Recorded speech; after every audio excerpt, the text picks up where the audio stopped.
মুমিন বান্দা বান্দির মধ্যে আল্লাহর ভয় থাকবে, ওই বান্দা রমজান মাস আসার পরে কোনদিন দরজা আটকাইয়া লুকায়া রমজান মাসের রোজা ভাঙতে পারে না। বলে হুজুর রোজা ভাঙ্গে কেন? একমাত্র বোঝা গেল ওই লোকটার মাঝে একমাত্র একজনের ভয় নাই, তিনার নাম জোরে বলেন আল্লাহর ভয় নাই। আজকে আল্লাহর ভয় যদি থাকতো, আল্লাহর ভয় যদি থাকতো সবার অন্তরের মধ্যে, তাহলে এই কোরআনের মজলিস খালি থাকতো না। অতএব বোঝা গেল আমার মাঝে আল্লাহর ভয় নাই, এই জন্য কোরআন আমাকে ডাকতেছে। কোরআনকে আমি আঁকড়ে ধরতেছি না, কোরআনকে আমি ডিঙ্গে চলতেছি। অতএব বোঝা গেল আমার মাঝে একমাত্র আল্লাহর ভয় নাই। হে আল্লাহর বান্দা, ও যুবক ভাই, তুমি আল্লাহর ভয় অন্তরের মধ্যে ঢুকাও, ভালো লোকদের সাথে সব পরস্পরে যাও, আল্লাহ ওয়ালার সান্নিধ্যে যাও, আল্লাহ ওয়ালার সোহবতে যাও। আমি আল্লাহ তোমার পুরা জিন্দেগিটা সাকসেস বানায় দিব। সাহাবাই কেরামের মধ্যে আল্লাহর ভয়, আশারায়ে মুবাশশিরা 10 জন সাহাবী, খলিফাতুল মুসলিমিন হযরত আবু বকর, যে আবু বকরকে আল্লাহ দুনিয়ার মধ্যে জান্নাতের সার্টিফিকেট দিয়েছেন। আর জোরে বলেন না সুবহানাল্লাহ। ওই আবু বকর জান্নাতের সার্টিফিকেট পাওয়ার পর অন্তরের মধ্যে আল্লাহর এত পরিমাণ ভয়। বলে কি পরিমাণ ভয়? বলে আবু বকর সিদ্দিক রাদিয়াল্লাহু তাআলা আনহু, তিনার দরবারে একজন গোলাম আসতো। ওই গোলাম দৈনন্দিন কিছু খাবার নিয়ে আসতো, জিজ্ঞাসা করে খাইতেন। কিন্তু আল্লাহর বান্দা খলিফাতুল মুসলিম আবু বকর একদিন ঘটনাক্রমে জিজ্ঞাসা করার সুযোগ হয় নাই, পেটে ভীষণ ক্ষুধা। এমনি তো আমাদের সাধারণত দুপুর বেলায় পেটে ক্ষুধা বেশি লাগে না কম লাগে? কথা কম না কেন? কেমন বেশি? দুপুর বেলায় যখন স্বামী কাজ থেকে যখন বাড়ির মধ্যে আসে, স্ত্রী যদি সময় মতন না খাবার দেয়, স্ত্রী 12টা বাজায় ছাড়া দেয়। কথা বলেন।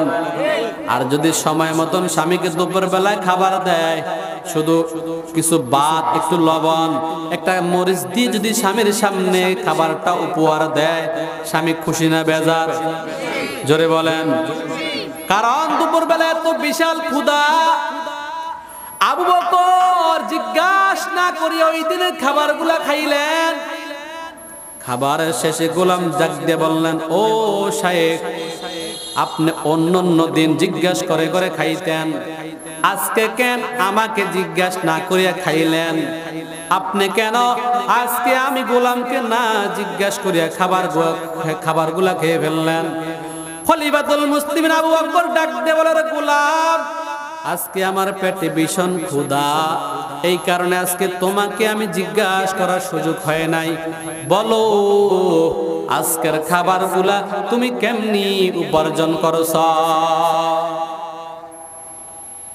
গোলাম ডাক দিয়ে বলে, তাহলে শুনেন শায়েখ আমার, আমি আপনার দরবারে আসতেছি।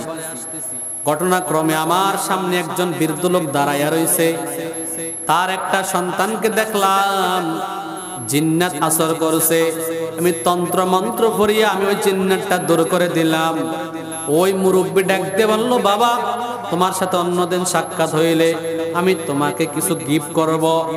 ও খলিফাতুল মুসলিমিন, ও আবু বকর, ওই লোকটার সাথে আজকে আমার সাক্ষাৎ হয়ে গেল।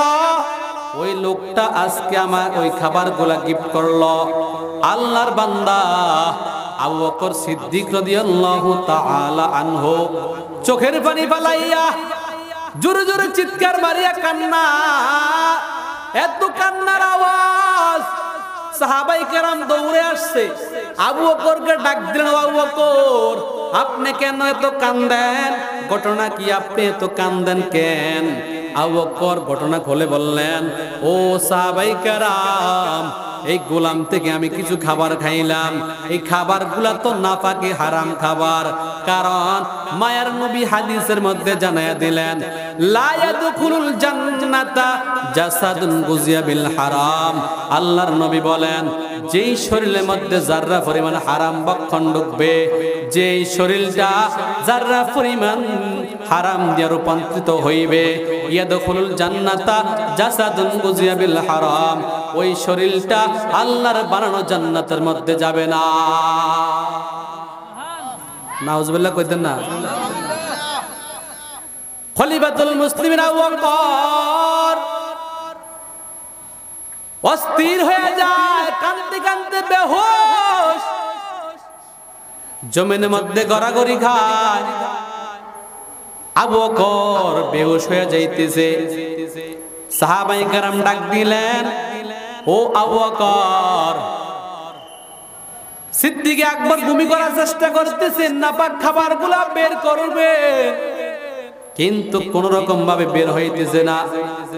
ওমর প্রস্তাব দিলেন, আলী উসমান পরামর্শ দিলেন, ও খলিফাতুল মুসলিমিন আবু বকর, আপনি বেশি করে পানি খান। সাহাবায়ে কেরাম বেশি করে পানি খাওয়াইলেন। বলেন, আপনি মুখের মধ্যে আঙ্গুল দেন। আবু বকর মুখের মধ্যে যখন আঙ্গুল দিলেন, আঙ্গুল দেওয়ার সাথে সাথে ওই পেটের থেকে নাপাক খাবারগুলো জমিনের মধ্যে বাইর হয়ে গেছে। জোরে বলেন না সুবহানাল্লাহ। সিদ্দিক আকবর আবু বকর দুইটা হাত আল্লাহর দিকে উত্তোলন করে আল্লাহকে ডাক দিতেছেন, ও দয়ার মালিক, আল্লাহ, আমি আবু বকর ছিলাম জাহান্নামের আসামি। ওয়াল্লাহ, আমি আবু বকর ছিলাম জাহান্নামের আসামি। আল্লাহ, জাহান্নামের কীট ছিলাম। তুমি আমি আবু বকরকে ঈমান দান করলা, জান্নাতের সার্টিফিকেট দান করলা। ও দয়ার মালিক, ও আল্লাহ, আজকে আবার আমি এই গোলামের নাপাক খাবার খাইয়া জাহান্নামের আসামি হয়ে গেলাম। আল্লাহ, তুমি আমাকে ক্ষমা করে দাও। আল্লাহ, তোমার আমি প্রশংসা বলি, আলহামদুলিল্লাহ বলে কেন? আমি এই জন্য প্রশংসা করতেছি রে মালিক, আজকে তুমি আমি আবু বকর থেকে হারাম খাবারগুলা বের করে দিয়েছো। আর জোরে বলেন না সুবহানাল্লাহ। এরে আল্লাহর বান্দা, ও যুবক ভাই, যদি সাহাবায়ে কেরাম আল্লাহর বয়ন্তর মধ্যে এত পরিমাণ নিতে পারে, জান্নাতের সার্টিফিকেট পাওয়ার পর জাহান্নামের ভয় নিয়ে চলত, আজকে যদি কোন রকম ভাবে মজলিসের মধ্যে আমাদের কানে কানে যদি কোন ফেরেশতায় বলে, এ শাহ আলম সিদ্দিকী, এ অমুক নাম, তোমাকে আল্লাহ মাফ করে জান্নাত দিয়েছে, মনে হয় মৃত্যুর আগ পর্যন্ত এক বেলার নামাজ পড়তাম না। কথা বলেন। পুরা বাজার বাজার পুরা দেশের মধ্যে ডুল ফিটাইতে আল্লাহ আমাকে জান্নাতের সার্টিফিকেট দিয়েছে, ঠিক নেই? কথা কন। অথচ আবু বকর জান্নাতের সার্টিফিকেট পাইয়া নামাজ 5 ওয়াক্ত নামাজ পড়ছে, আউয়াবিন পড়ছে, ইশরাক পড়ছে, তাহাজ্জুদ পড়ছে, তাসত পড়ছে, কোরআন তেলাওয়াত করছে, মোট কথা আল্লাহর বিধান মতন চলছে, বরঞ্চ জাহান্নামের ভয়ে এত কান্নাকাটি করতেন।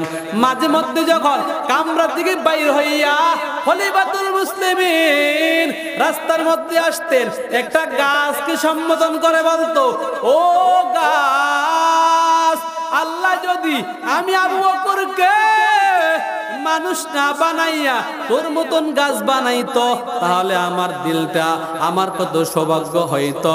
সাহাবায়ে কেরাম ডাক দিয়ে বললেন, ও আবু বকর, আপনাকে আল্লাহ মানুষ বানাইলেন কারণ আল্লাহর মাখলুকাতের মধ্যে সর্বশ্রেষ্ঠ সৃষ্টিজীব হলো, সবচাইতে উত্তম সৃষ্টিজীব হলো মানুষ।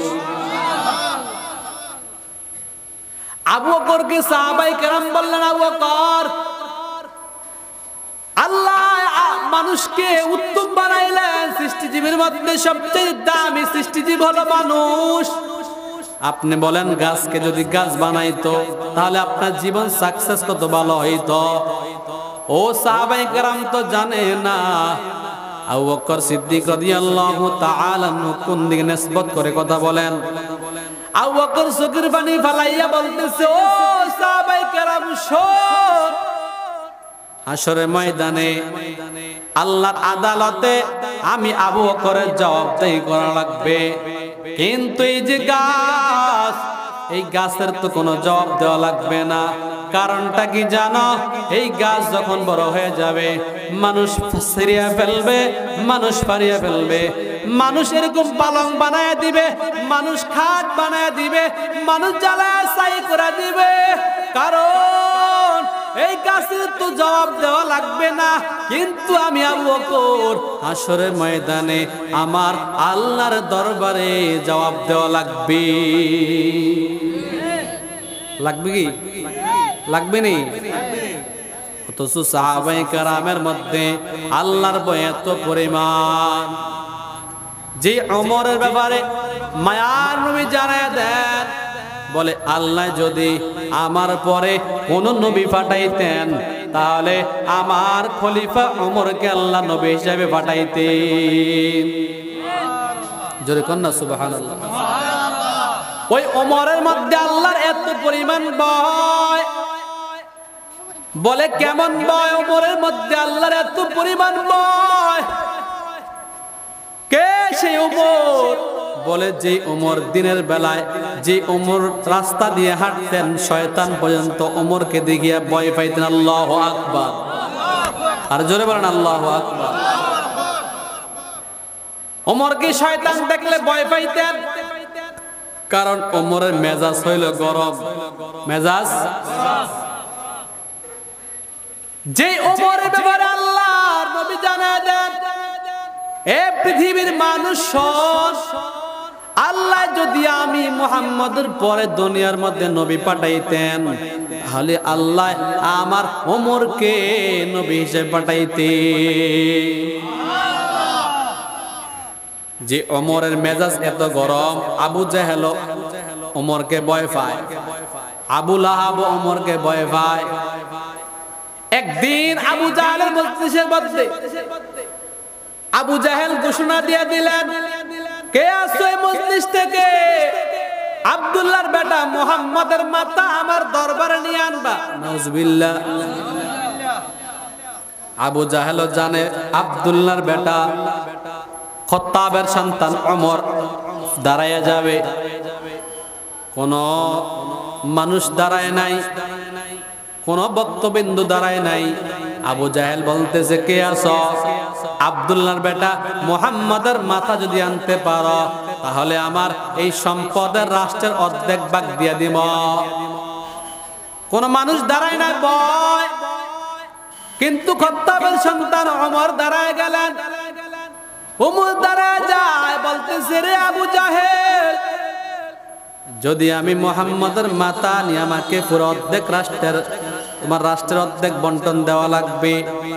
বলে ঠিক আছে, আমি জানতাম তুমি খত্তাবের সন্তান ওমর বলবা, আমি তোমাকে আমার রাষ্ট্রের অর্ধেক বন্টন নামা করে দিব। ঠিক আছে, যাও।